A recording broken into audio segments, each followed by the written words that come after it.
नमस्कार विद्यार्थी मित्रांनो, पहा आपल्या समोर एक करंट अफेअरचा जबरदस्त प्रश्न आहे. सध्या चर्चेतला प्रश्न आहे की जगातील सर्वात रुंद बोगदा म्हणून कोणत्या बोगद्याची नोंद झालेली आहे. जगातला सर्वात रुंद बोगदा हा रुंद बोगदा म्हणून कोणत्या बोगद्याची नोंद झालेली आहे. तर लक्षात घ्या, मिसिंग लिंक बोगदा जो आपल्या महाराष्ट्रामध्ये आहे. मिसिंग लिंक बोगदा हा जगातला सर्वात रुंद बोगदा म्हणून हा Guinness book of world record मध्ये याची नोंद झालेली आहे. त्याविषयी आपण पूर्ण माहिती पाहतो. लक्षात घ्या की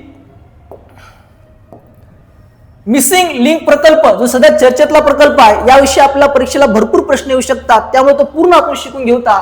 मुंबई पुणे याला जोडणारा एक्सप्रेसवे मिसिंग लिंक, ज्याचं खरं नाव आहे यशवंतराव चव्हाण मुंबई पुणे द्रुतगती महामार्ग, आणि या महामार्गावर हा सर्वात रुंद बोगदा बांधण्यात आलेला आहे. उद्घाटनाची तारीख पहा, 1 मे 2026 ला उद्घाटन, महाराष्ट्र दिनानिमित्त उद्घाटन झालेलं आहे. ठिकाण खोपोली एक्झिट जवळील पूल क्रमांक 1 येथे रायगडला हा आपल्या इथं आहे तो मिसिंग लिंक प्रकल्प. मुख्यमंत्री देवेंद्र फडणवीस यांच्या हस्ते त्याचं उद्घाटन झालेलं आहे. उपस्थित कोण होते? उपमुख्यमंत्री एकनाथ शिंदे, उपमुख्यमंत्री सुनेत्राताई पवार या तिथे उपस्थित होत्या. त्यानंतर ठिकाण खोपोली एक्झिट ते कुसगाव लोणावळा जवळचं उद्घाटन झालेलं आहे.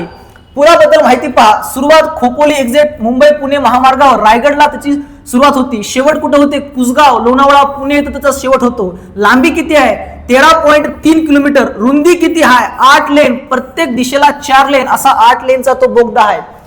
2 मुख्य बोगदे आहेत. 10.5 किलोमीटर लांबीचा एक बोगदा, पहिला बोगदा, म्हणजे टोटल बोगद्याची लांबी आहे 10.5 किलोमीटर. पहिल्या बोगद्याची लांबी आहे 8.9 किलोमीटर, जे लोणावळा तलावा खालून गेलेला आहे. दुसरा बोगदा 1.75 किलोमीटर, जगातला सर्वात रुंद बोगदा म्हणून गिनीज वर्ल्ड रेकॉर्ड मध्ये त्याची नोंद झालेली आहे. लोणावळा तलावाच्या 180 मीटर खालून हा बोगदा गेलेला आहे. 650 मीटर केबल स्टेड ब्रिज असलेला हा बोगदा आहे. भारतातील सर्वात उंच रस्त्यावरील पूल, पायलॉन उंची 182 मीटर उंच पूल सुद्धा याच मिसिंग लिंक प्रकल्पावर आहे. माहिती कशी वाटली नक्की सांगा. अशा जबरदस्त करंट अफेअरच्या माहितीसाठी नवीन असताल तर चॅनलला फॉलो, सबस्क्राईब करून ठेवा. तोपर्यंत धन्यवाद.